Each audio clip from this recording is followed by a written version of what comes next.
Hello and welcome to this month's edition of Zero to One, your journey into the Filecoin ecosystem. Today we have a special guest with us today, Chief Strategy Officer of Steeldome, Rich Van Duysen. Rich, welcome to today's show. How are we doing today? Fantastic. Thank you. Thank you, Porter and team. It's an honor to be here, and I'm looking forward to the conversation and happy to get rolling. Thank you for having me. Joined with me, as always, is my esteemed colleague and co-host, Mr. Bob Dubois. Bob, how goes it? Everything just fine, and looking forward to hearing more from Rich. All right.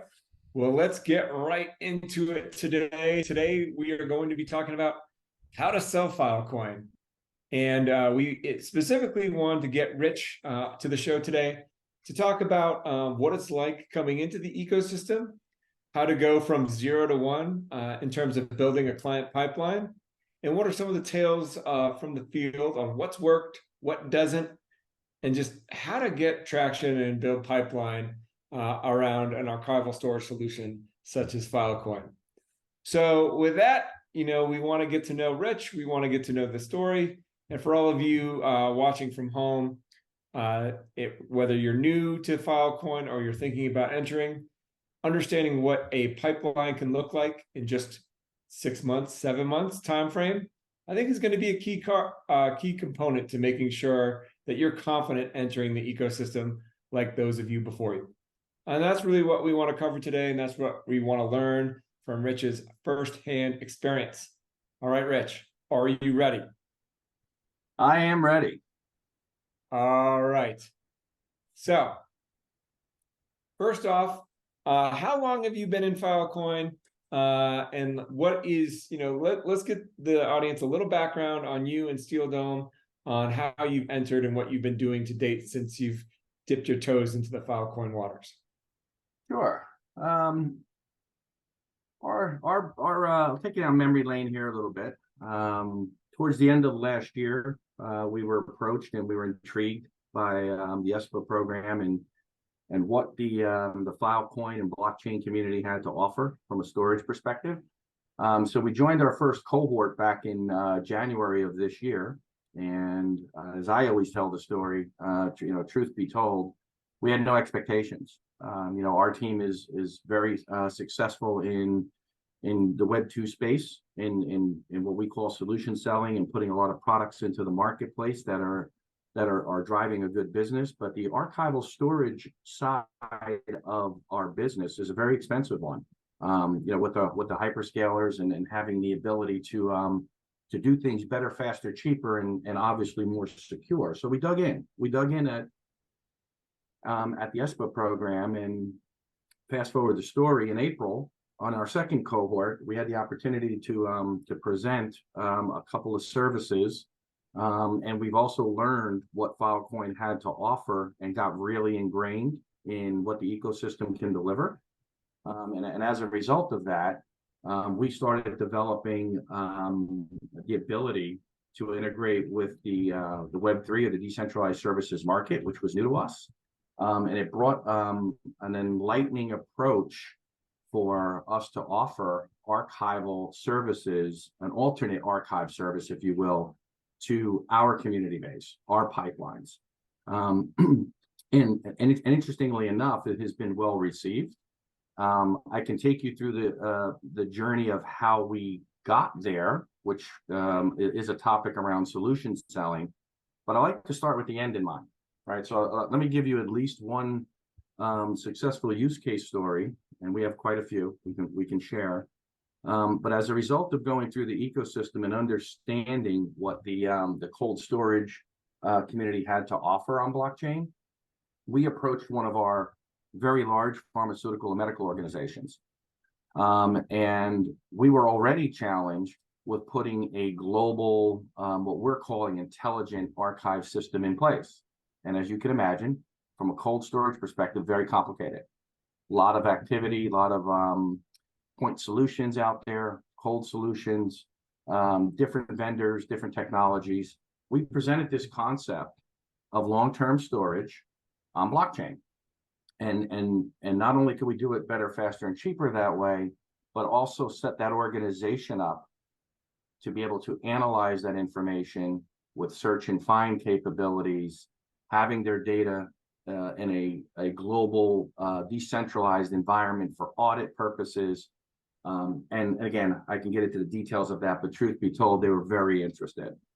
So Rich, let's put a pin in that opportunity, because I think we can bookend the conversation with like, all right, that's what you have going in. And as we go through some of the discussion topics, I think that's a great way to wrap it up and going back to that specific use case. So just to start off, let's level set with the audience on how you define solution sales, if you will.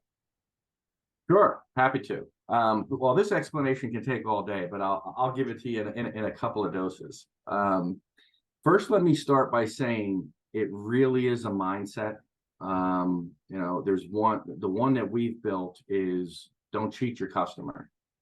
It's the long game that matters. You know, and really, if you look at the definition of solution selling, what it is it's the process of selling products and services that actually provide a solution very specific to your customers' needs or their problems. And the way we've approached that is in a three-step process that's extremely important. Credibility, right? It's credibility is first and foremost, and that takes some time to establish. It's not a quick sale generally, and when I say that, it does accelerate. But establishing credibility and forming that relationship through credibility is putting the customer in front and center of everything that you're doing. Right. So knowing, and when I say that, what I mean by that is it's knowing your customer and having a deep understanding of what those challenges are, and the types of problems that they're solving. Don't read from a script. Don't read from a script. Listen, build the initial relationship. That also holds true for losing fast, right? If the solution's not there or the conversation is somewhat cold, it's just as important as winning. It's okay to walk away. It saves everybody time and energy. So credibility is extremely important. That's number one. Number two, it's product centric. It is not. Even though you want to sell your products and your services, don't come out swinging like product vendors. All right. The worst thing you can do is ask, what is your role? What are problems do you have? What is your budget? That's that initial coming from 20 plus years on the buy side. Think about it this way. If somebody showed up at your home and they knocked on your front door or rang your doorbell and they said to you, hey, what kind of problems do you have in your home? Your dishwasher okay? Is your refrigerator okay? Is there any way I can help you fix it? Now, I don't know what you would do. I know what I would do. I would say, hey, I don't know you, and probably slam the door. Well, people do that nicely when you just come out swinging on the product side. So and again, I can get into this in detail, but it's a never-ending comparison sheet. It's talking about feature sets all the time. It's a pricing discussion. This is okay if you want to build a large sales team and telemarket. So just make sure you understand that it's not product selling. And then the last point I'll make before we move on, which is probably the most important part, is it's really a gap analysis that you're doing. You know, at the end of the day, you identify what their problems are, understand them, help them with their current environment, help them with where they're going. You may not get the big sale initially, but it definitely sets up the relationship for a longer term solution. And again, there is specifics, and I can share some charts around this. There's a very comprehensive approach around facts problems, how you go about doing it. So Rich, you've been in the Filecoin ecosystem for about 7 months now, and you've seen some people, you've learned the landscape. Why do you think solution sales is critical to Filecoin? We'll just keep it with that. Well, if we dive into it, I think it's critical for Filecoin because Filecoin is not a product, right? If we start there, right, it's a game-changing technology or protocol to be specific And there are many, many reasons. The solutions on Filecoin, there are many, many, many ways to go about developing solutions on Filecoin, but the main one being verifiability and safeguarding the data, right? So this idea of not being able to tamper the data and having the ability to audit it is extremely important to come at that from a solution perspective, right? I also feel that Filecoin or blockchain storage technologies, it's not building the field of dreams that matters. And I think maybe some of that has happened. It doesn't work. You need to solve that problem. And then also, I think Filecoin from a solution perspective just breathes data integrity, right? So at the end of the day, if Filecoin is on top of blockchain, you're in a position to sell better, more secure archive storage today than anybody else in the marketplace. So it truly is a solution sell for cold storage. And again, and what I'll say there is, if you built that trusted advisory role that I was describing earlier in your initial relationship, it puts you in a position, since you've already established the credibility, it puts you in a position to talk about additional hybrid services that are based on Filecoin. Hey, Bob, I want to get your opinion on a few things about the current state of sales within Filecoin today. And I'd say one of the traps that you and I were discussing before the show was the right balance between sales and technical. So, what's your viewpoint on this? Maybe we can get Rich to chime in with his experience as well. It's a good question, and it actually is a trap that is the same for every innovative new technology, where you step into a customer's door and you're so excited about your product that you're trying to sell the product and trying to get them over the line as soon as possible. Like, okay, you need to understand how cool this technology is. And what I've seen failing over and over is going into a first sales call, a sales guy and a pre-sales guy, and then, okay, the sales guy introduces himself and here's the technology. Go, Bob, go explain it for the next 2 hours. So that is what Rich is explaining. That is not a good thing.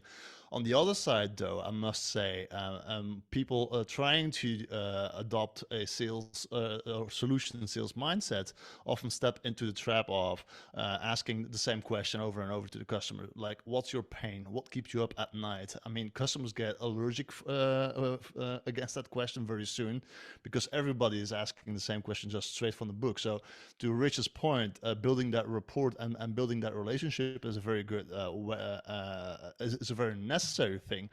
But my question to you, Rich, is like, okay, how do you balance that off against quarterly results that the sales manager demands from you? Yeah, thank you. I mean, there's a lot there to unpack. I'll say it simply, that you have to know your audience and who you're talking to, right? So if you're at an executive level, that's one type of approach. If you're talking to the technical teams, that's another. But there is a consistent stream that has to happen, and that's value always, right? And just to make it relevant, right? It's not easy to provide. It's easy to provide the price PIB of the day, right? Here's what we charge for a PIB. That's easy to do. But you got to be careful not to come across as low quality because it's too low of a price, or vice versa. It's still very difficult to move a PIB of data around from somebody's infrastructure, right? So having, like, if that was the audience, and knowing that you're talking about PIB scale data movement, having a deep understanding of how you can help them, whether they buy from you or not, is the value, right? So if you actually start talking value, again, it goes back to that credibility. You can now have the balance, to answer the question specifically, Porter and Bob, the balance becomes easy, right? The balance becomes easy because now that customer opens up about their problems, they tell you about their environment, what they're really looking to do, whether they have money or not, and it becomes more of a dialogue at that point. And, Rich, you touched on something that was really the nexus of this whole show, which is when we were just talking about solution sales versus product sales. We were describing how when you start talking in price per TIB, that's the trap. That's the gateway right. that pulls you into a product sale. So I want to explore that topic a little bit more on why, talking to customers about price per tip, because that's what everyone in the industry is doing right now, is a trap. It is, and it's a hard trap to get out of just by the pure nature of how the storage industry has evolved, right? Everybody wants to compare, but you need to stay away from being that e-commerce site, right? Like, how much are you charging? And again, it starts with product sales. If you take a product sales approach, then you can be expected to do comparative analysis. You could be expected to give your pricing, right? You could be expected to say, what are your features? You could be expected to build, they will build a case with your competitors, right? They're not just going to give it to you because, they think it's the cheapest price. So what we have done, and it's worked very well, positioning Filecoin. What we have done is, that's fantastic. We can give you a price per pip, but that is not the true value, right? Because what we don't know in that price per tib is, when we talk about a solution, are we just talking about storage and compute and memory? Or are we actually talking about the total cost of ownership, about the other products and services that they may eliminate in their environment as a result of moving to your service, right? So when you actually have that conversation, and just for argument's sake, let's say you're priced 50% higher, 100% higher than your competitor. If you take $1 million run rate for storage services, and you reduce that run rate to $500,000, and your price per pib is higher than somebody else's, they do not care, because it's just a unit of measure as to how they're putting it into their budget. The end game is, are you providing value? Are you selling and providing a service that's going to reduce their run rate? And is it better? And is it better? So it's a hard one. It's a hard one because, product selling, it's a bait and switch game. And what I mean, and what I mean by that is, I'll say it this way, because I've come from the buy side. I've seen it so many times. It's a bait and switch world. You can give away storage at a very cheap price for the first 6 months of a contract, knowing that the projections and the data explosions are out there, and that in month 7 and the next 2 years, you're going to recover that loss or that expense, because the language in your contract is going to charge more, or you're going to renegotiate, and then you kind of have them. That's not the solution sale. That's the product sale, right? If you're honest up front on how to reduce run rates, and you're actually pricing it based on a term of the contract you put in place, now we're getting somewhere. Rich, one of the things that you and I have talked about at length is just understanding your client's current contract situation. They have a lot of contracts or deals expiring with different providers across the ecosystem. How do you incorporate that part of their existing environment into your sales conversations? Well, for us, if we can lead with it, we prefer it. Doesn't always happen that way, right? But from our perspective, we would love to lead with the contractual or the commercial arrangements, because understanding the inventory and what the customer is really challenged with contractually is gold. That's liquid gold, right? Because at the end of the day, there are many cost categories that you're not aware of as to how they're recording it, how they're allocating it, what their longer term projects are. So if we can get now they don't always give you the contract. That's not necessarily what they will do. Some of them will. But if you could understand what they're paying for hardware, software, labor, skills, transition projects, where they're going, what their terms are, what their penalties are, and you can get into that understanding of mapping their inventory, because it is a journey, it is a solution, right? They may give you a couple of pibs to start to put it on cold storage. because they maybe want to reduce their hyperscalers backup costs because they're getting hit with egress fees or things like that. So they'll start to give you something, and now they see the value, and now you can have the longer conversation. So we prefer it if we can get there, as we bake that into our sales process for free. We do not charge to do contract management, contract reviews, analytical work, because it's in our best interest to understand the total cost of ownership and what that ROI would look like for them. That's the approach we take. Do you have a client story that goes along with that framework? And as you tell that story, you don't need to tell us who the client is, but what was the transformation you saw because you were getting that narrative right? Well, there's a few of them. There's a few of them that come to mind. There's the one I alluded to earlier, where it's a multi-million-dollar savings for them because they've got global archive storage systems all over the place, right? So there's replacing network attached storage systems in some locations. There's acquisition companies that have overlapping technologies.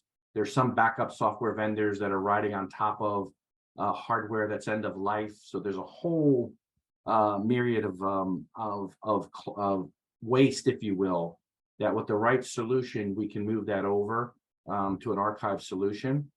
That is generating a 45% savings at the moment for them, which is millions of dollars. And again, they don't know the words Filecoin or blockchain. They do now. Their engineers now are very interested in digging in, but they were open to an alternate service. And we found leading with the term blockchain is easier to have the conversation, and then explaining how Filecoin rides on the blockchain. Most folks are not, when they hear Filecoin today, they get the crypto fear right out of the gate because of the markets. And we just need to diffuse that, right? The technology is good. The other example I will give, because I think it's extremely relevant to Filecoin, is we are working with a handful of customers in partnership with some cybersecurity consulting companies. And those are, some of those situations are dire in the sense that they're breached and they have data that's compromised. And in order for them to not only get their organizations back up, they're being challenged by the regulators to safeguard that data going forward, right? In order to get the right insurance policies and things of that nature. And they also have long-term data retention needs depending on geography. Like I think in Germany for some, one of the requirements is 30 plus years, right? Some of the email requirements in the United States are 7 years. So they have this big complicated problem where we came to the table and said, the answer is blockchain. The answer is blockchain because not only is it cheaper, but you now have the ability that data will not be tampered with.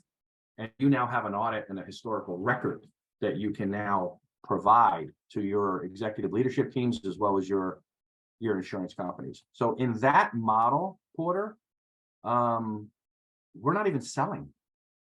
We're not even selling because the companies are just making the recommendations over to us to solve that problem because they're in pain. On the alternative side, companies are looking for preventive services. We're working with a large bank now, and ironically, it's all on-prem. Same concept. They don't have a problem storing that stuff on a blockchain or in the cloud long term, but on-prem, they're looking for better ways to protect their data and manage and consolidate their storage providers. I'll say it that way. So Rich, our audience today is either new storage providers or prospective storage providers.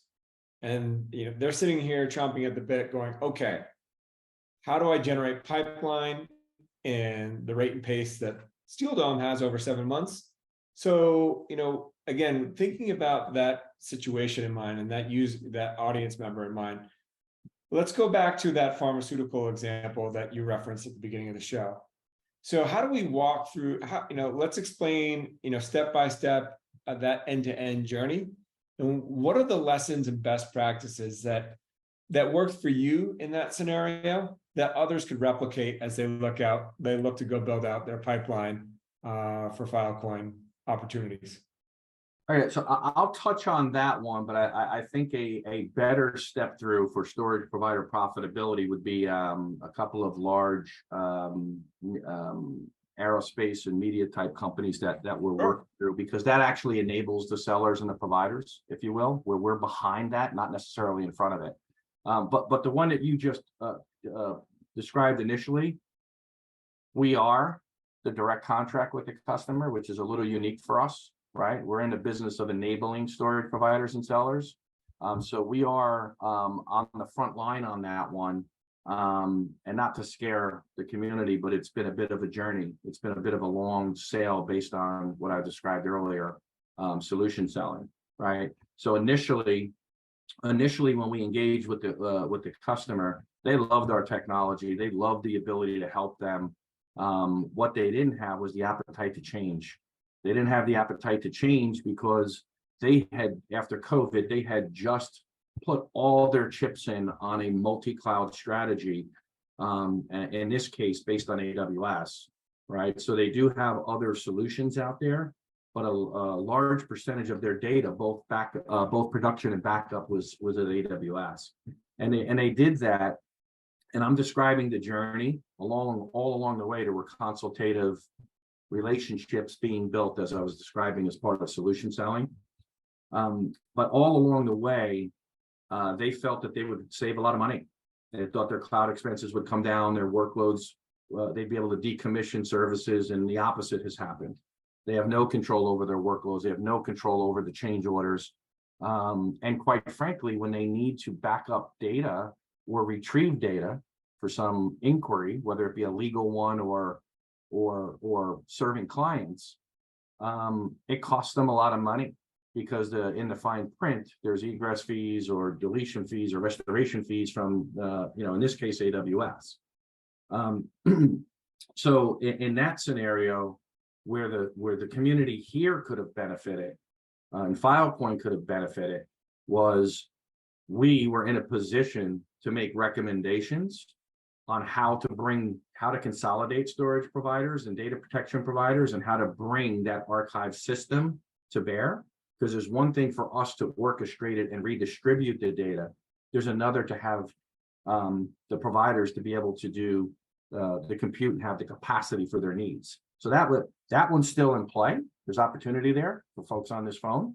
We're still in the middle of the architectural phases, and we'll be launching deployment services by the end of the year.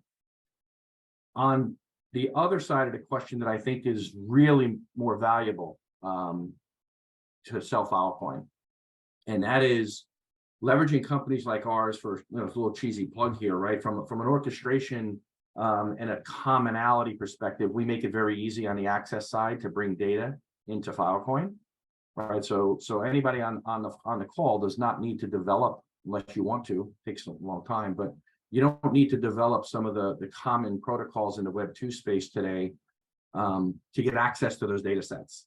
We can get them to you, and we can encrypt them. Well, we're partnering with Protocol Labs and others to bring the right infrastructure as a service partners to you. So as a seller, if you're a seller, we now can be in a position to enable sales in addition to Filecoin services, back to solution selling. If you are in a position to white label additional services like backup as a service, disaster recovery as a service, even Filecoin as a service, right?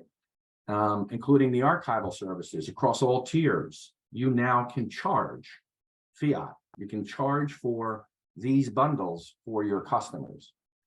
We're seeing an enormous opportunity to open up marketplaces that way, because we can do it better, faster, cheaper together, right? Together, this team can do it 50% cheaper. But what it's really doing for Filecoin is, you may only be getting a piece of the archive today, because let's face it, that's what it is today. It's cold storage.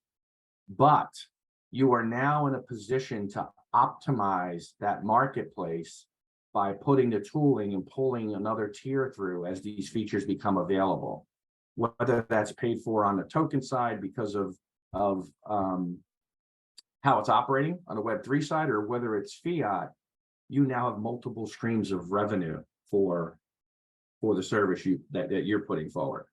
So, and I said a lot there, but I just want to pause because it's a topic. Yeah. So Rich, when you take the value proposition of Filecoin, and frankly, it sounds like it's a real differentiator for your offering, combined with solution selling and your approach, how do you view the target addressable market here? Say the last part again, Porter. So when you combine the differentiation of Filecoin with your solution sales approach, how do you view the total target addressable market for your organization? Yeah, massive. We need a lot of help and we need a lot of partners, and just to put it into numbers, the total addressable market today for storage is 250 billion. And by 2028, that number is going to 850 billion. So we are definitely in the right space. Everybody on this call, there is no shortage of opportunity to drive revenue. So the way we position, I wouldn't necessarily say Filecoin because we don't lead with that name. We talk about decentralized services, decentralized storage services. So we have the conversation around distributed and decentralized storage services. And what does that mean to a customer in that addressable market? We are making bold statements that we know we can back up with the help of this community on Filecoin, and that is providing organizations a service model for all storage, for all data protection and all storage services.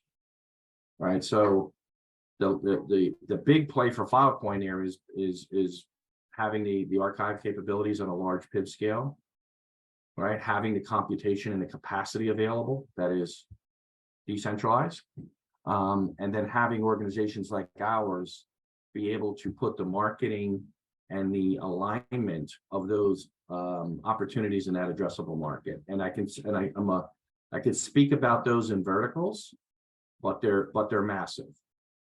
They're massive. So not sure if I totally answered the question, but the addressable market is big. And what's missing is that easy pill, that easy button, where there's a managed solution that includes consolidation that makes it easier for, let's say, a media organization, right? Today, they've got a lot of files, a lot of data, a lot of information that not only needs to be done differently around the world because it may be sitting on older technology, but it also needs to be available for the next step, which is moving that data and transferring that data for streaming services and being able to make the programming of that more available. I mean, we're talking about now managing large volumes of data. So Rich, if you were to give this audience one piece of advice on how to get into solution sales and build their client pipeline, what would you recommend and why? I would recommend value sales, value always. At the end of the day, if you win the deal, you don't win the deal, you need to be valuable. I mentioned some things about deep understanding. You need to take that approach to solve that, that customer's problems. It's just a matter of time before they come around if you have that relationship. New technologies and problems will evolve, but trust and loyalty, to do the right thing is what is always needs to be the constant. Now, let me say it a different way. Things to consider. Stop doing demos. Demos are important, but never do a demo until you understand that your prospect and the problem they're having. It's been a waste of time, right? Understanding issues and root causes. Otherwise, the demo has zero value. It's just you talking about yourself. And our approach is, stop doing demos. Other things to consider?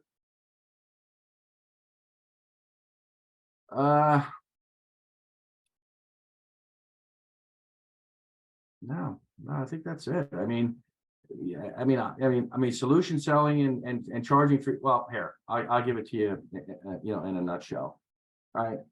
When I think of Filecoin, there's a lot that comes up to mind, right? So if I'm to sit here and give advice, there's a lot I would say, but I'll say it this way: define who you are. Are you a seller or are you an infrastructure as a service provider? Right? What is your role in what we're doing? Right? It's a fascinating world that we're living in with storage and crypto and fiat. Right? You need to charge. You need to have an open mind. You need to solution sell. Right? Stay away from the abusers. They're out there. Right? You need to align with quality teams. And to me, when I think of Filecoin, it is pioneering. It is a technology that's innovative. So be bold, right? We are revolutionizing the storage industry, because we are talking about distributed and decentralized services. People are not approaching and doing the alignment with things like cybersecurity solutions to safeguard data the way we're talking about it today, right? So, eliminate the bad guys. Right. All right, Bob, do you want to open this up for some audience engagement and questions? Well, we did have a bit of a engagement on the chat from a couple people, but I don't know if there's in the Q&A anything. There's nothing. So if someone wants to come forward with a burning question, now is the time. I think guilty as charged. I'm a technical person, from a technical perspective, I mean, I think we're not too far off from what Rich is preaching or telling us how to look at it. I mean, even the technical people, we know what the value is. That's why we came to Web3. That's why we believe in this stuff. We simply have to find a better way of translating that message from a technical level to a business level. Rich, how do people find you? Yeah. Great question. I mean, today it's, we've got an email for on our website. We're putting ourselves out there with these events. We've got a multi-channel approach and a marketing program that'll be in the foreground in the next 6 months.